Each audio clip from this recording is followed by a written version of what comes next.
Good morning, everybody, and welcome to this event hosted by the Wilfred Martins Centre here in Brussels.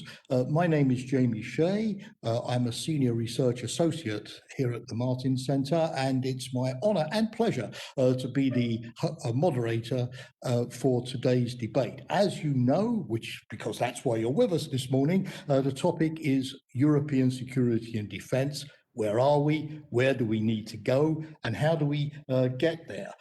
This is, of course, not a new topic for people who are familiar with the Brussels bubble. We've been debating European strategic autonomy and what it means for at least 40 years. But there is a sense now that the time has finally arrived for European security and defence. We live in a much more turbulent world. We have to deal with greater geopolitical rivalries. There have been questions, particularly in the last 4 years of the Trump administration, about how far we can or should rely upon the United States. There are increasing challenges in the neighbourhood that the EU needs to face first and foremost. And of course, the ever greater pressure on defence budgets means that cooperation is the only way really these days, even for the major European actors, to stay in the game of capabilities. A lot has happened. I don't need to reel off today all of the various initiatives that have been taken over the last few years, but they're impressive. Permanent structured cooperation, the European Defence Fund, the battle groups, the solidarity clauses in the Lisbon Treaty. We finally seem to be sort of putting actions behind the words. But many observers still believe that the distance that we need to travel for the EU to be a geopolitical actor is still greater than the distance that we have travelled already. The latest exercise is the EU Strategic Compass, which will give an assessment of threats and challenges over the next 2 years. How is that going to help us to keep the momentum and drive the process forward? Well, today I'm delighted that we have got three of the best on the panel to take up these thorny issues and provide light and good advice for the way ahead. First of all, I'm delighted to welcome Rio Terras from Estonia, who is in the European Parliament. He's put his hand up. Rio, thank you for joining us today. He has a lot of credibility on the military side as a former Chief of Defence in Estonia, as well, of course, on the political side. From Berlin, I'm delighted to welcome Sonja Momberg, who is currently in the German MOD on the planning staff, dealing with EU, NATO and Bundeswehr issues. Sonja, thank you also very much indeed for being with us.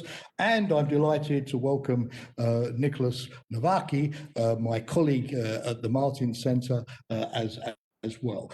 I've given them all exam questions, and I've asked Rio to kick us off with some 5 to 7 minutes introductory remarks, particularly focusing on how the European Parliament can help on all of this. But before I hand over to Rio, just of course for all of you who by now have done thousands of Zooms and WebExes and webinars, please come in early with your question by raising your hand or putting it on the chat. The earlier you come in, the more chance I'll be able to put the question to the panel. And please indicate, if you can, not only who you are, but to whom you want your question to be put, so that we can get into a good Q&A very quickly. So Rio, thank you for bearing with me while I made those introductory remarks, but now the floor is yours.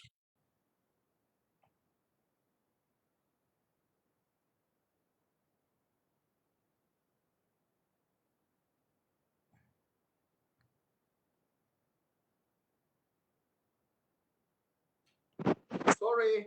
Yeah. We all have to learn again. Yeah. You're there. Sorry. The topic of European... Good morning to everybody, I said first. And the topic of European security has been not always a hot potato here in Brussels. As I joined NATO Military Committee and European Union Military Committee 2011, nobody talked about security issues at all. That was not the topic. We were sitting around the chiefs of defense table, and everybody was looking around and having a deep sleep, and there was no topic to discuss really. Even the operations where we were not that excited. Then, of course, 3-4 years ago, as the migration crisis waken up and Ukraine waken up, the European countries, the topic became kind of actual, and Mogherini came out with a global strategy. But still, every strategy needs money, and now if you come out with the buzzwords, which I hate, like strategic autonomy, you need to put some money in it. You need to talk business, not just empty statements. And I remember as Macron came out with this topic of strategic autonomy, even the people in Elysee Palace, they didn't know what he was talking about. I like strategic autonomy if it is that the way Europe will invest to be able to deploy, operate, and sustain operations abroad without US help. If that comes to that, I am sure US has nothing against it. It is not the news to anybody that it is not only President Trump who forced Europe to pay more for the defense. Even his predecessor did the same, not in the same unpolite way, but still the question how much Europe is willing to pay was essential in this debate. What is the strategic autonomy? Is the question here in the Parliament, of course, as well. But I don't think Parliament cares.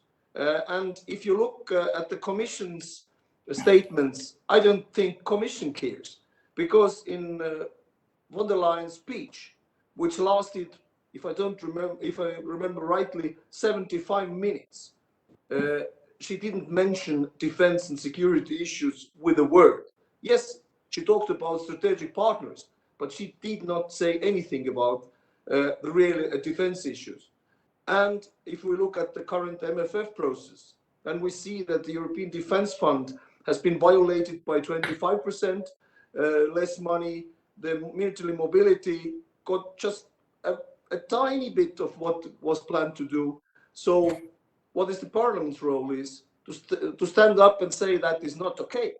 That is not okay, that European countries are not putting money where the mouth is. So I really hope that the compass thing is something which brings the Europeans together to start to think about how to build up a real forces.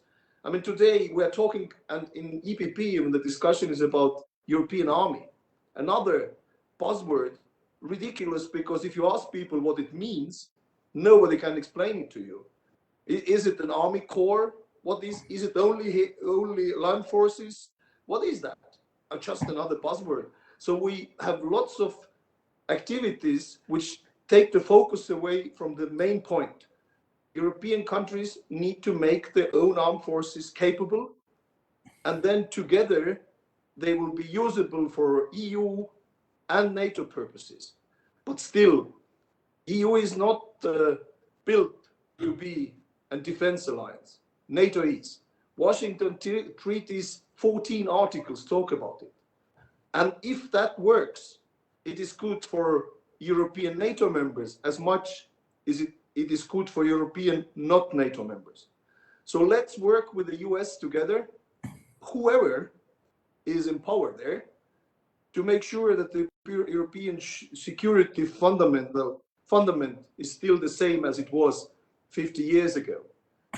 Every strategy, and I really hope that the compass process will bring us to that, needs ends, ways, and means. In the Royal College of Defence Studies, they taught me that.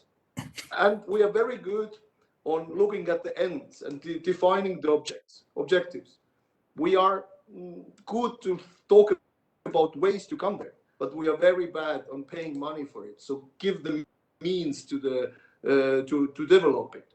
But the first start was good, because a common European intelligence assessment, threat assessment, is something I never thought will come to the reality. And though Germany managed to push the country's special services to come to that, and we have a common threat assessment, which gives me a hint that might be that this time people really talk business.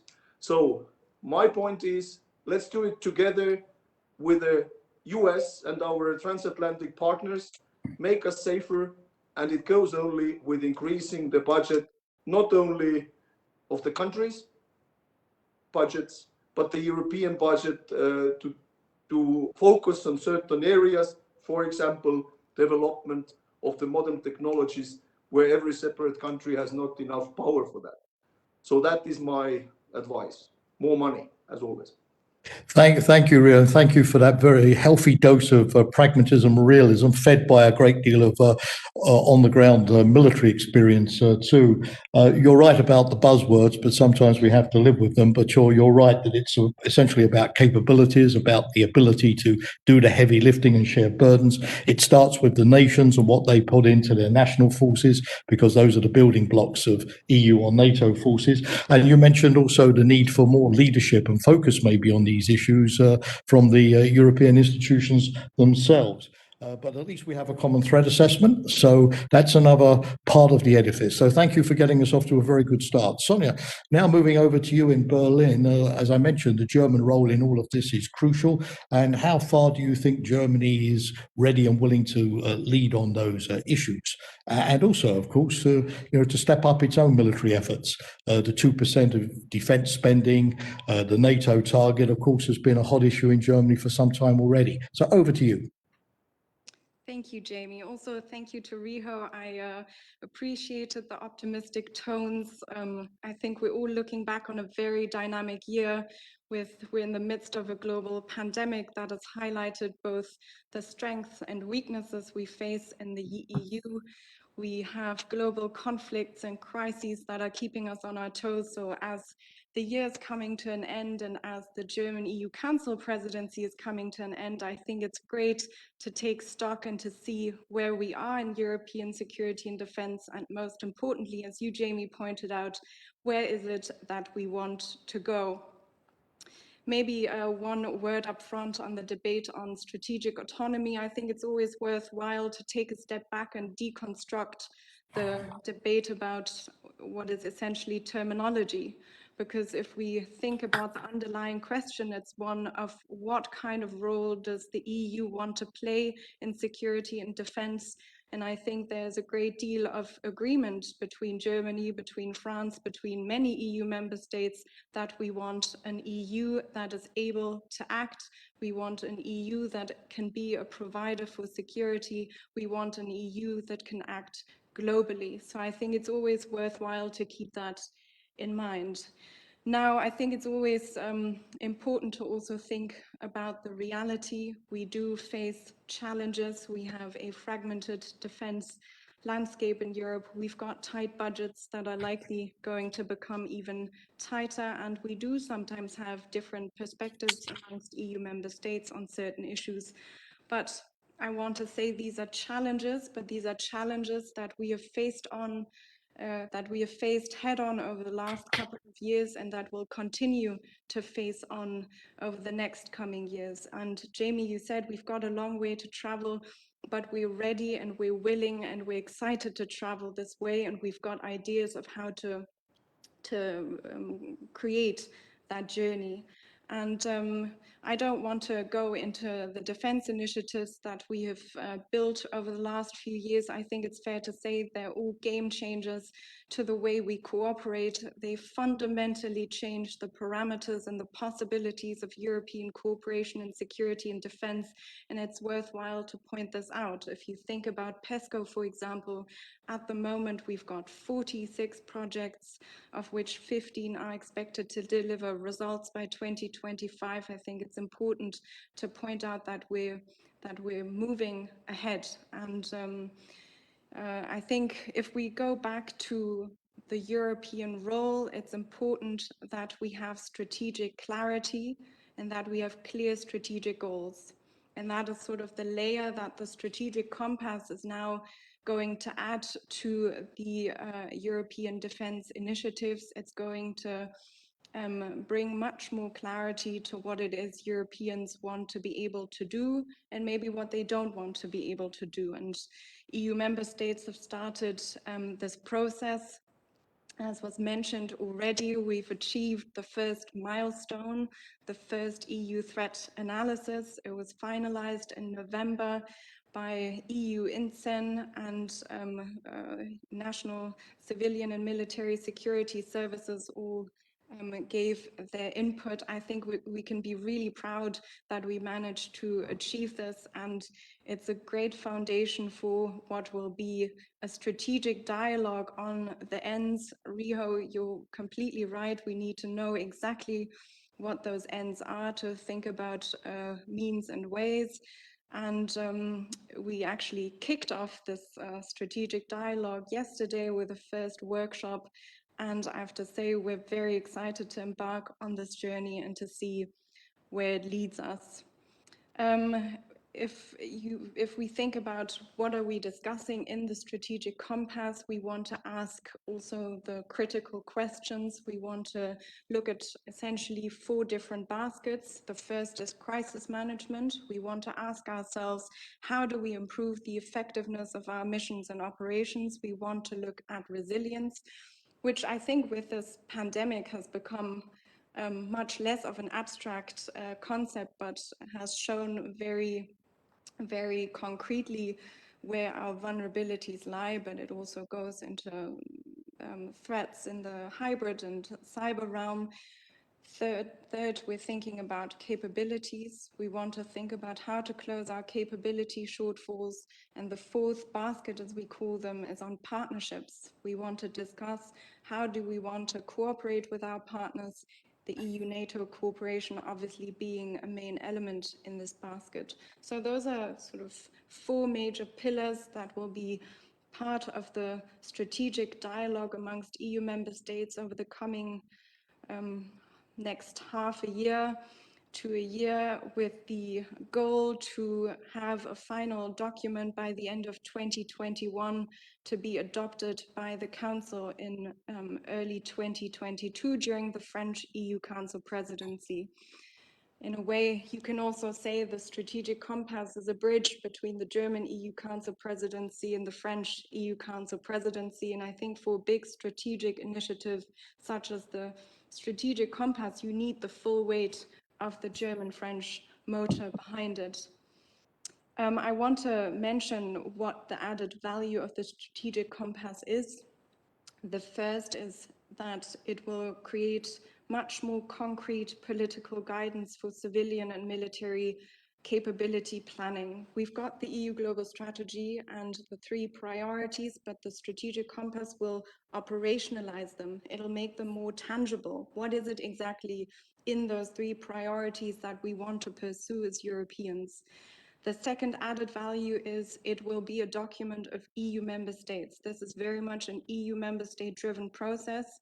EU member states will adopt this document. The EU global strategy is not that kind of document. So I think it'll hopefully increase the political ownership when it comes to pursuing these goals. And thirdly, it will create clarity. If we're much clearer on what exactly it is we want to be able to do, it'll help us when we want to reach fast and effective decisions, but it'll also make us a much clearer actor to other partners. Finally, and I think this is also important, is the process. The whole process itself is an added value because it's got EU member states around the table discussing where they have common interests, common goals, and where they want to put the full force of EU security and defense momentum and political will. And I can tell you we've already understood each other much better over the last couple of months as we were developing the threat analysis. We get a much better understanding of each other's perspectives, of each other's security needs, and hopefully that'll pave the way for us in the future to take decisions faster and more decisively. And like I said, we're very excited to embark on this journey and where it will lead us.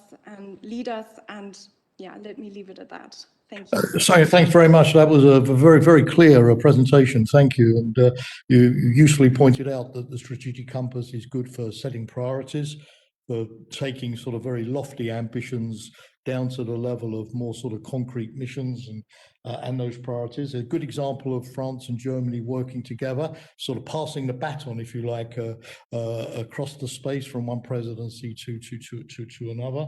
Also, the idea that this exercise can be good for mutual understanding.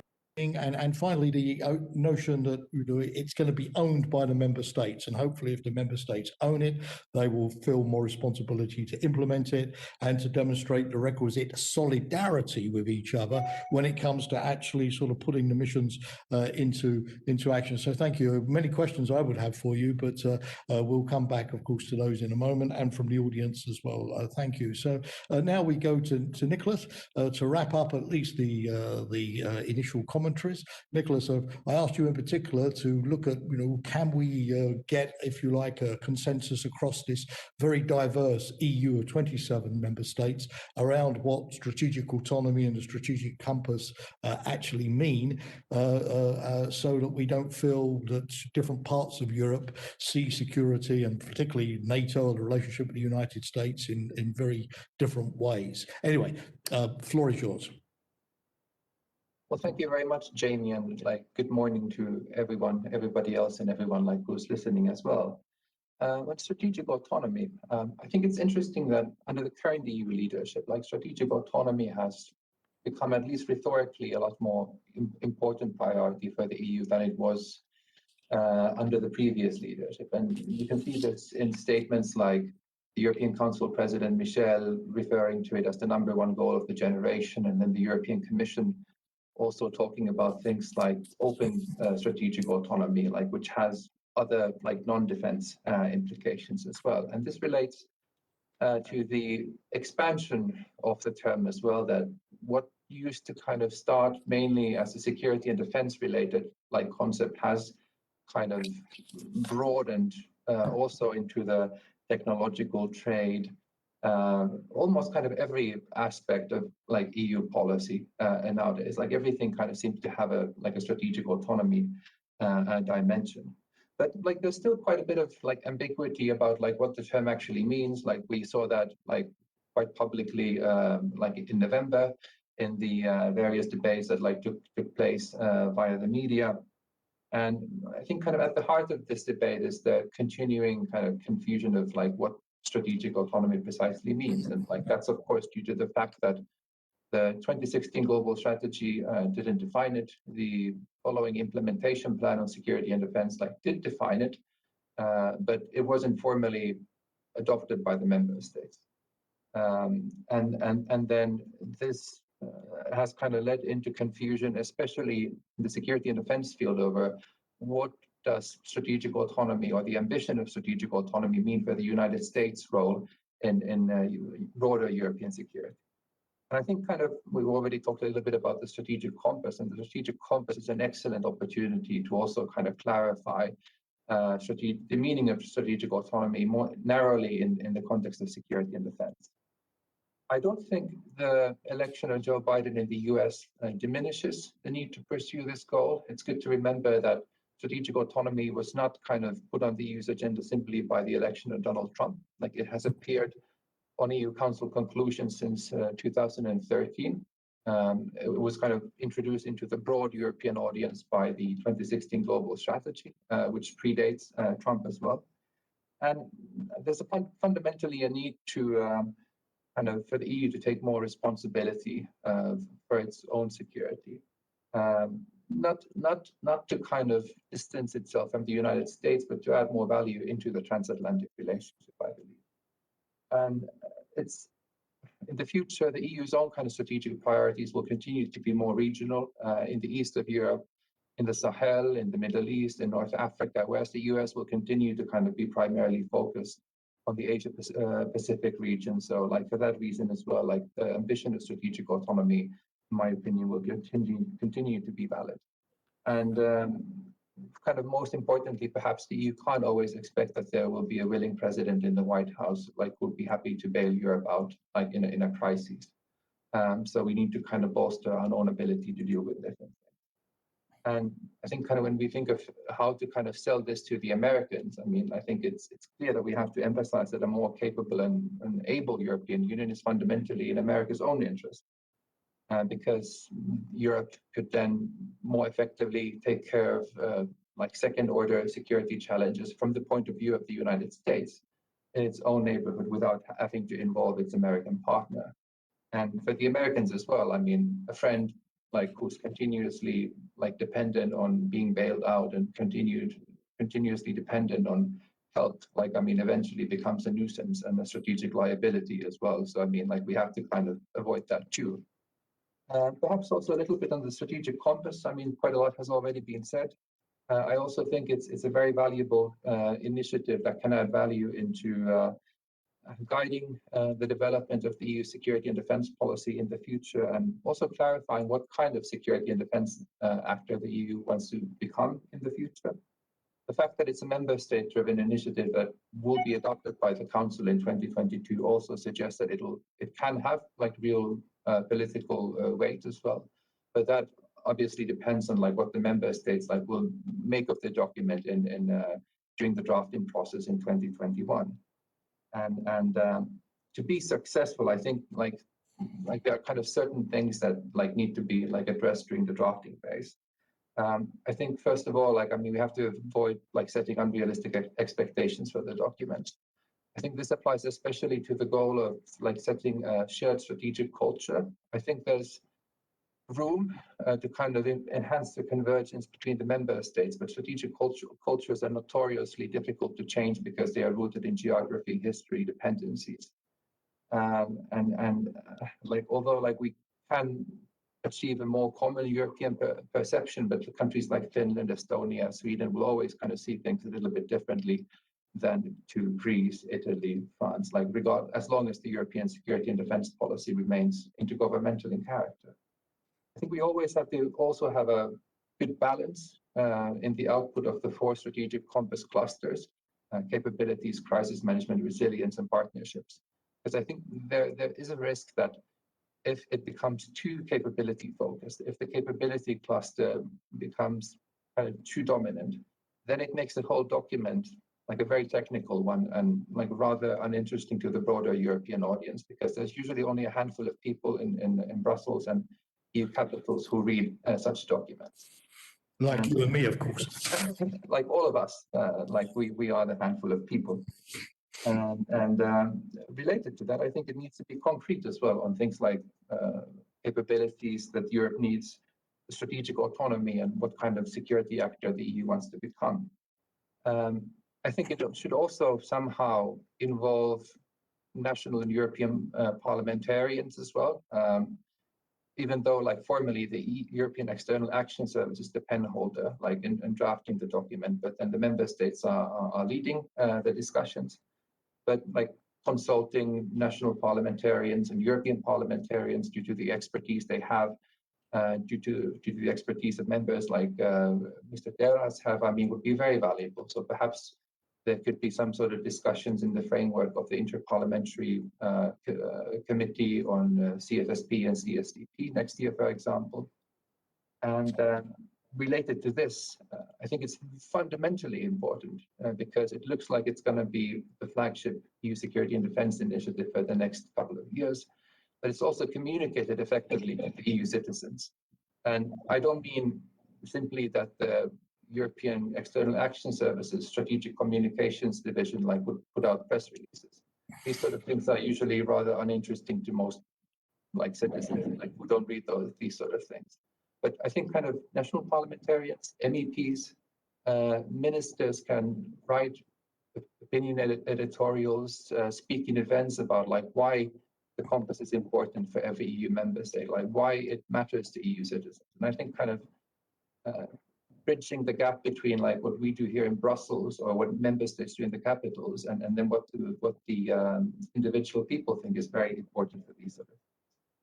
And then finally, it should have a clear follow-up process, obviously, like what will happen afterwards when it's adopted, what kind of documents might have to be revised. I mean, I would assume, for example, that the 2016 implementation plan on security and defense might have to be kind of touched and rethought. once we have a strategic compass that will set a new direction for the EU security and defense policy. I can say a few things on capabilities, but perhaps I'll leave that to the questions and answers session as well, not to keep it too long. Thank you, Nicholas. Yes, I mean, we'll obviously bring you back in on that, but thanks again for a very clear exposé. All of three of you have managed to complement each other without duplicating each other, which I think is a mantra for European security defense more broadly. So you've set a very good example. And Nicholas, you stressed that self-reliance should be a durable goal of the EU, not just linked to whoever occupies the White House. It's in the long-term interest of the United States to have a strong Europe, not only of the Europe itself. What you said about selling the narrative better in the US, I too think that's key. The Americans often see European defense as a minus, weakening NATO, rightly or wrongly, right? Or shutting American defense contractors out of European markets. And we all need to show the US that it's much more about benefits, even if a few defense contracts could go to European companies rather than US companies.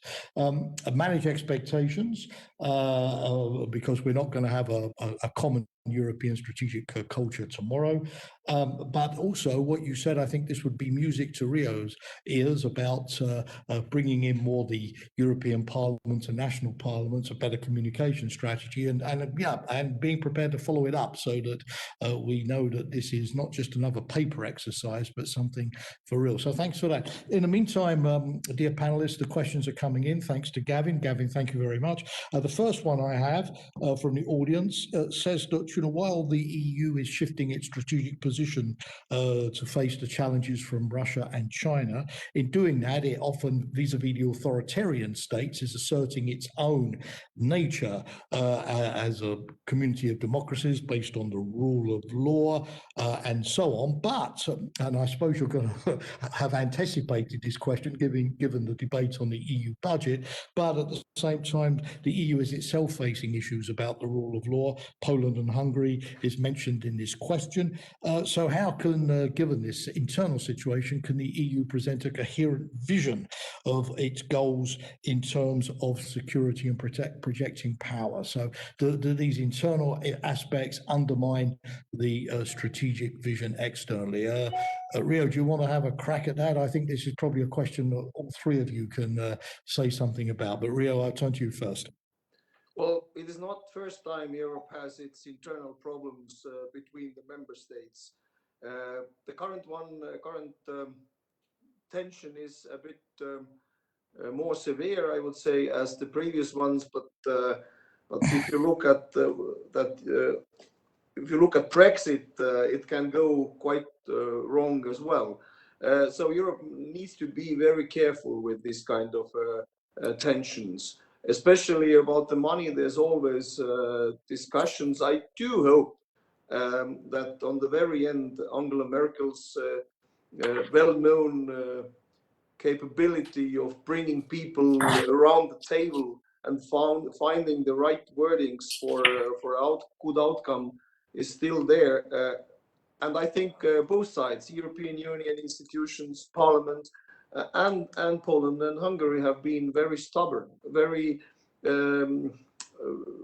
solid on their positions and not coming forward. But I really do hope that this after Christmas we will get positive news, because strategically it is very dangerous for the current security situation in the world.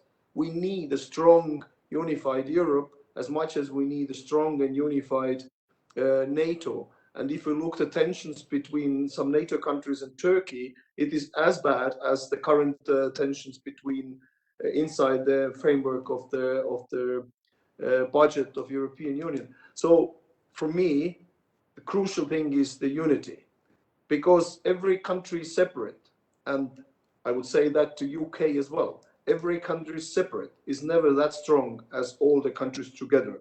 And I hope that common sense wins, as it always has won in Europe, but once as the Brexit happened. So that is my point here. And I do all the possible from my side to make sure that that at least in the European People's Party, people think the same way.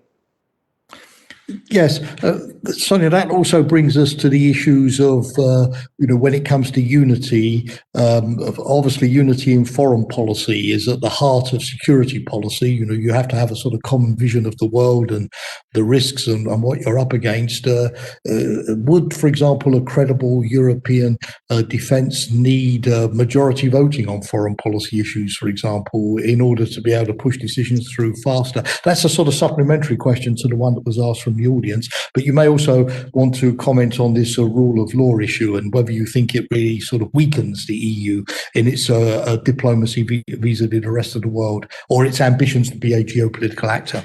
Over to you. I'm very much, as coming from a very small European country, I'm very much against the majority voting, and I'm absolutely convinced that it takes a longer time to get the right decisions, but the decisions are much more powerful if they are unified decisions. And we have seen it. I've never thought that Europe would put sanctions on Russia after the Ukraine, but it did, and the sanctions last till now. So it was a very difficult process, but it came out with an outcome which is very helpful. The same with Belarus. So I'm very much against the majority voting. I understand the complexity of it, but it is, as I said, if everybody is behind it, it's much better, because if we start with one area, then it fades away to another area. Then we come to the, majority voting in all other areas, and Europe breaks to the pieces. So I am against it. I'm sure there is a way to find the common sense. Clearly spoken. Sonia, in Berlin, how does it look from your perspective? First of all, I want to say, depending on where you sit in Europe, you obviously have a different look into the world. You have different threat perceptions with the threat analysis. What we've managed to do is sort of look into the world with a 360-degree view and to understand each other's security needs better. And obviously there are certain differences, but we're not going to change geography. We're not going to change perspectives and nuances, but what we can do is identify where we have common European interests, and that is what we will focus on. If the threat analysis has shown us one thing, obviously it's a classified document, I can't go into the details, but I can say Understood. it is a rather grim look into the future. There are a lot of threats and challenges we need to brace ourselves for. So I think a common denominator, despite all the differences that were also picked up in the question, but despite all the issues that we also have or face internally, we actually, if we want the EU to be able to act, we need to move forward and find ways to reach compromise. And I think, like I said, despite differences, that has always been a European strength, to find compromise and to move forward. And sometimes these steps are smaller, sometimes they're bigger, sometimes they're faster, sometimes they are slower. But I think if we want to be relevant, if we want to ensure the security also of our citizens, we need to find common ground. If I may, Thanks. yeah. Excuse me. If I may, I just wanted to pick up one very important point Niklas made in his statement about bringing on board citizens, parliamentarians.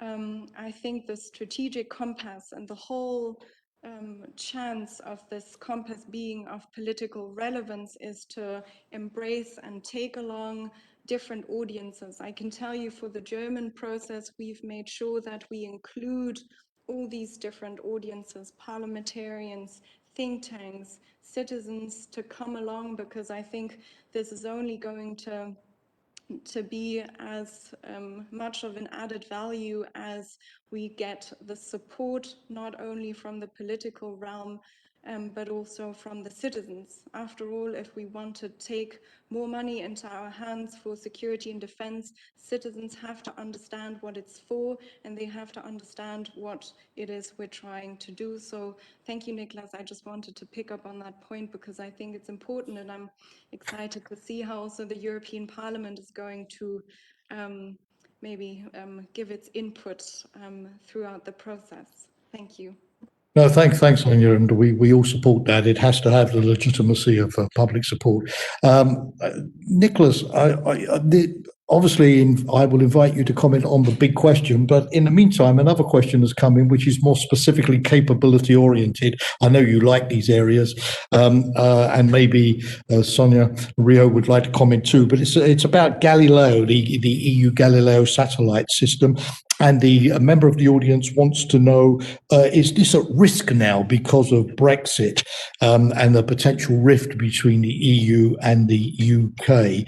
And also more generally, what would be the impact of Brexit with the UK leaving and taking its army, its capabilities, many other things out of the equation? Although we can debate to what degree, even when it was in the EU, the UK was ever really committed to the common security and defence policy. But maybe that's an argument for another time. But can Galileo still be a viable system even if the UK is not participating? So that may be a question that you could pick up. So over to you. Well, thank you very much. I don't think Brexit kind of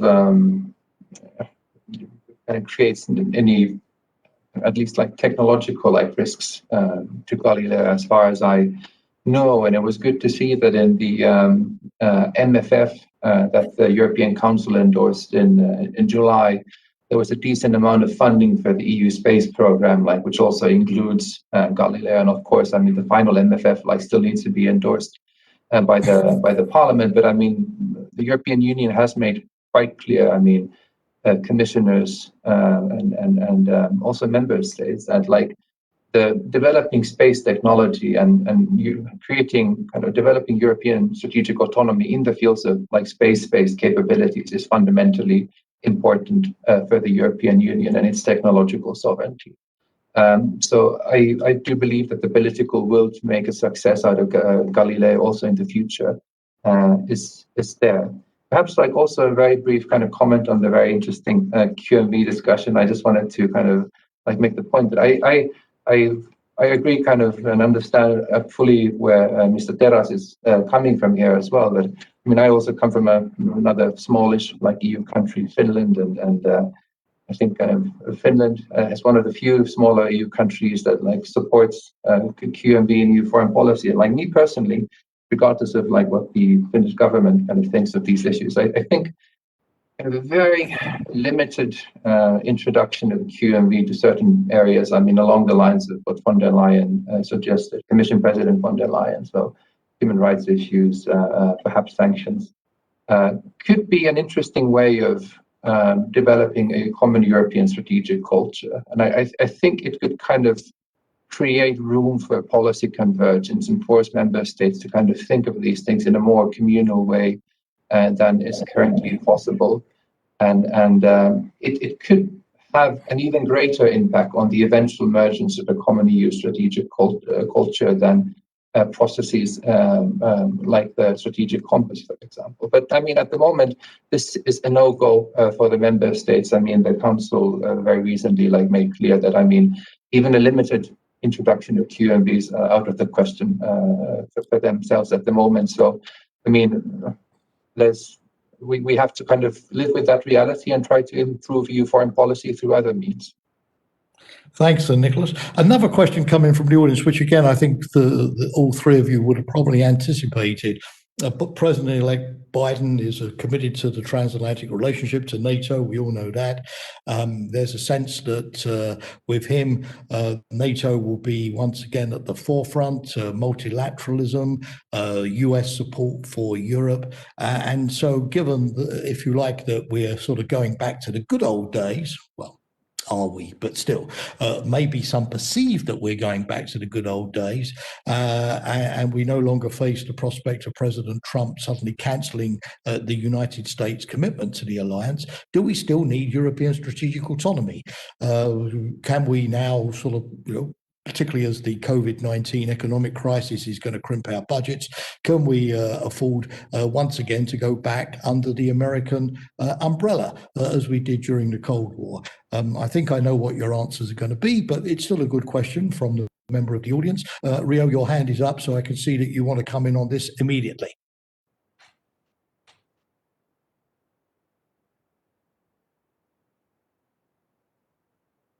Now we are. Yes, I wanted to comment because I don't think it is a question of Biden or Trump or Obama, because quite honestly, the strategic autonomy discussion, as properly mentioned, started before Trump, because of Obama's pivot to Asia. And everybody understands that that is the focus of the strategic dialogue today. It is China, around China, and therefore Europe must do more. That is not given anymore. Whoever is the president, that Biden was Obama's vice as the pivot to Asia started, and the first brigades were leaving Europe and leaving to stay in the U.S. soil. So that's what wasn't only Trump, or even during the Trump, investments in the European security were as big as they were, or even bigger as during the Obama. So it is not about the president. It's about the current world situation, where if we want to be strong, we need to do ourselves more. And the autonomy in there is not only, I would say, is not only about can we fly from one point to another, deploy and operate and sustain. It can be broader. It is, we see that we are dependent on China in other areas than the defense, and dependent on US in the areas of defense and others as well. Of course, Europe must to concentrate, but we need to invest in our defense as well, not to forget about it, because if we don't pay ourselves our checks, then there will somebody else will pay for them. And then Russia is ready of waiting. Putin is opportunist. He's not willing to fight with European Union, but he is ready to take every separate country of it and add it to his empire, which he thinks is too small for him. So we need to invest whatever the Americans do. Yeah, Sonia, thank you.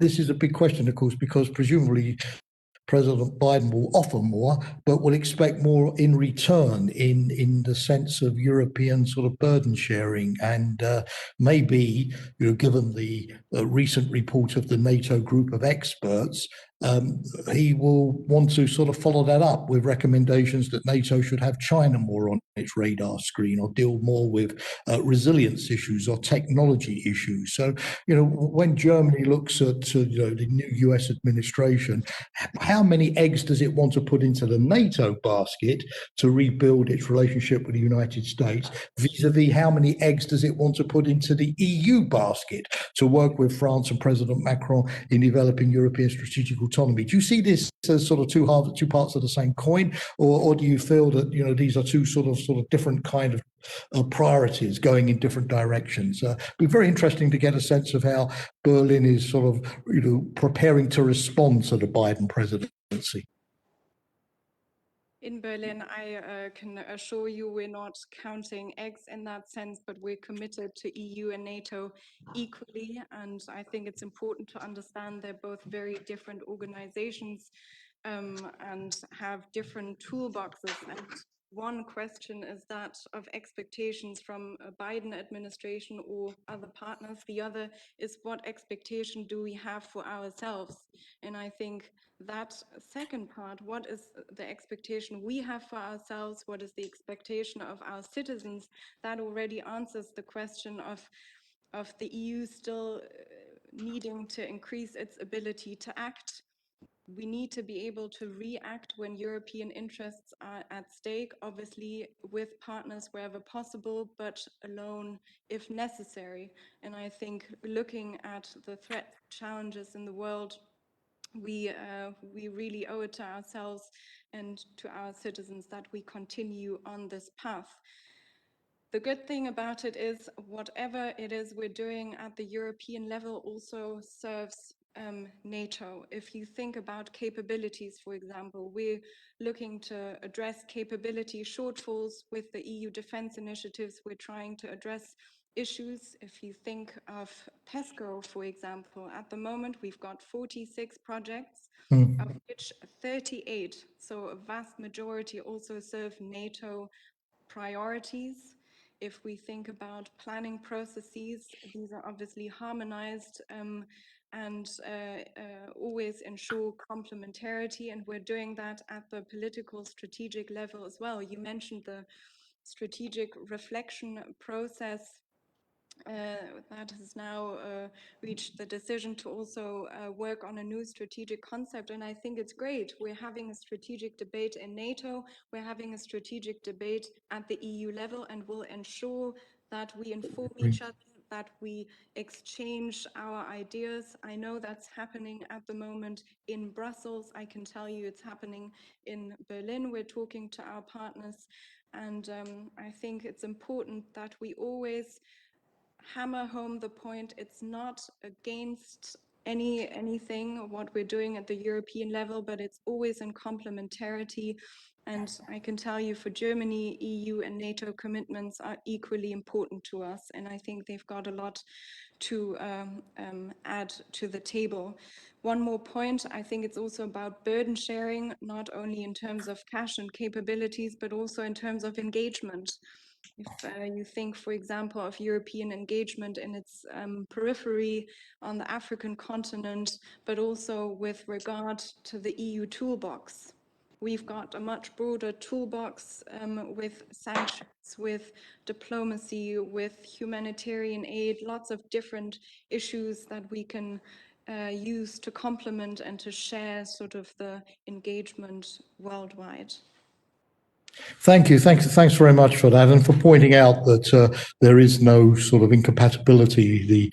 Both organisations benefit from the EU doing more, because national capabilities, of course, are available to be used in either organisation. That's clear. And the more issues that the EU is able to solve in the European neighbourhood, the fewer things that NATO has to worry about, of course. So we all benefit from an increase in security. You know, so those points I think are very well taken, Sonia. But Nicholas, what I need, Sonia was mentioning this idea of solidarity, and I know from my own conversations that sometimes in EU circles, among some countries, there is a feeling that we make joint plans and we develop joint capabilities, but when operations are called for, Mali, the Central African Republic, the Sahel, some of the more difficult tasks, getting countries to actually go there and show the solidarity in action, is much harder. I remember Manuel Valls, a former French Prime Minister, a couple of years ago on French TV, he was asked, well, what is the European army,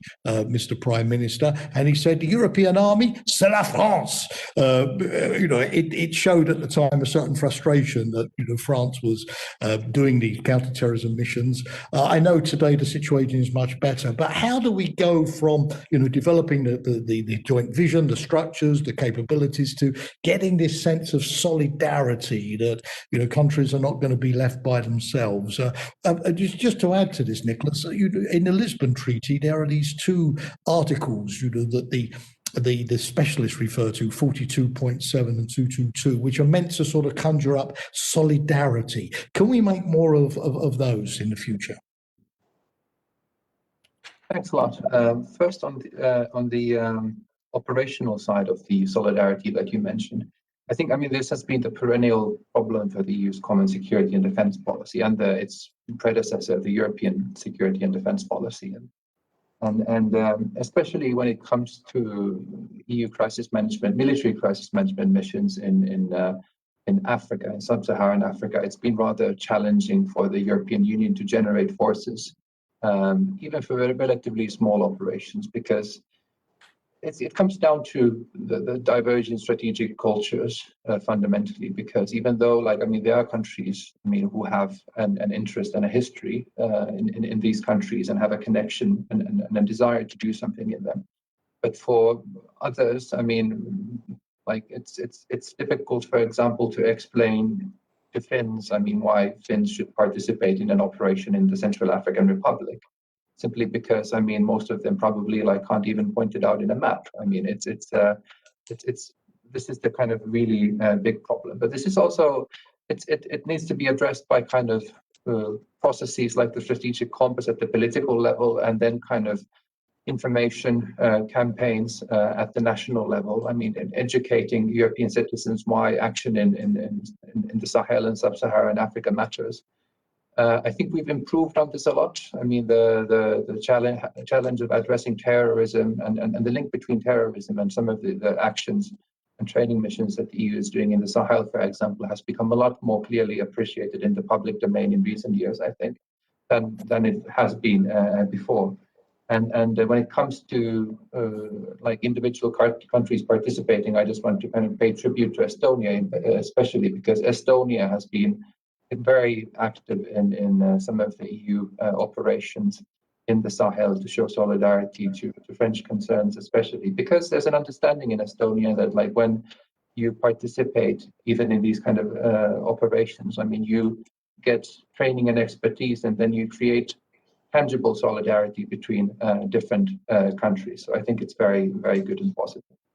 On the Article 42.7 and 222, I think 42.7 invoked only once in 2015 by France after the Paris terror attacks. Like, we've had there have been discussions this autumn here in Brussels, and like tabletop exercises to test the implementation of the article in different scenarios, to test how solidarity could be provided in specific scenarios. I think this process is very important, and it needs to continue, also in the context of the strategic compass process, hopefully. There are some countries who are a little bit reluctant to discuss the use of Article 42.7 in the case of a conventional attack at the moment, because they think that it would be a little bit a step too far. But I don't think this shouldn't be excluded, in my opinion, simply because it would decrease the value of the article to countries who champion it quite strongly, like Finland, especially because if you exclude the possibility of invoking it in a conventional attack, I mean, then the value of the whole thing kind of disappears, basically, for a non-NATO EU country like Finland. Article 222, I think it's a much more process and institutional heavy instrument than Article 42.7, which is very intergovernmental, involves EU institutions as well. One of the reasons why France didn't use it in 2015 was because this very heavy institutional side, and also the fact that the implementation guidelines on 222 mentioned that it can be invoked if the national response capabilities of the country invoking it have been overwhelmed. And this is fundamentally a problem, because no self-respecting country wants to admit in a crisis that its national response capabilities have been overwhelmed. So I think this is something that it's a very small kind of technical wording problem, but this needs to change for it to become more useful, I think. Nicholas, thanks very much. I'd like, if I may, to just ask Sonia and Rio one final question, and the time means that I have to ask you to please answer in just one or two sentences. My own country, the UK, has left the EU, but it remains a considerable military factor, and it's just announced a major defence spending increase.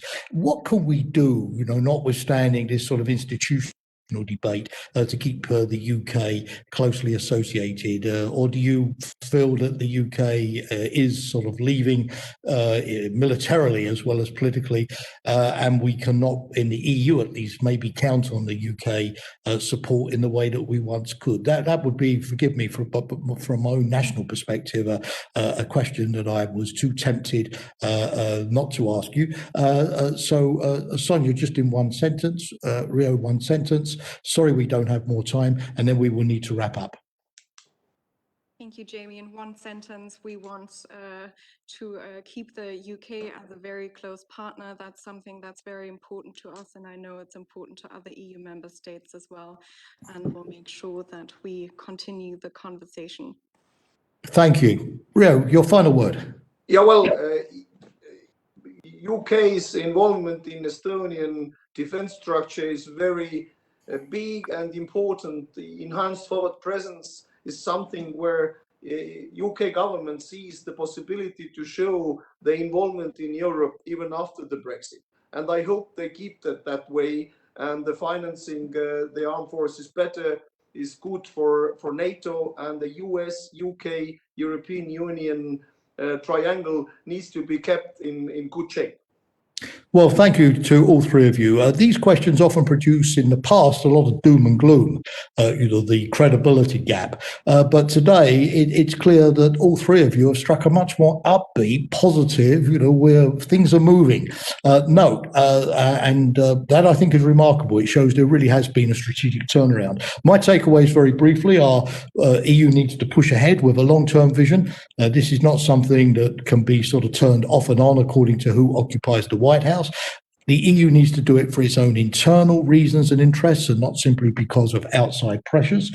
We need leadership from the EU institutions. We need not to create any false dichotomies between NATO and the EU. Both organisations benefit. And we need a good public narrative to bring our citizens on board in a way that they understand and support. But I thought that was extremely useful. A great deal of great insights, great information. I'd like to thank all three of you once again. I'd like to thank the Martin Centre for hosting us. Hopefully we can have a check up on the situation before too long. But again, thank you for your time, for your expertise today. And thank you to the audience, as always, for being with us. Goodbye from the Martin Centre for now.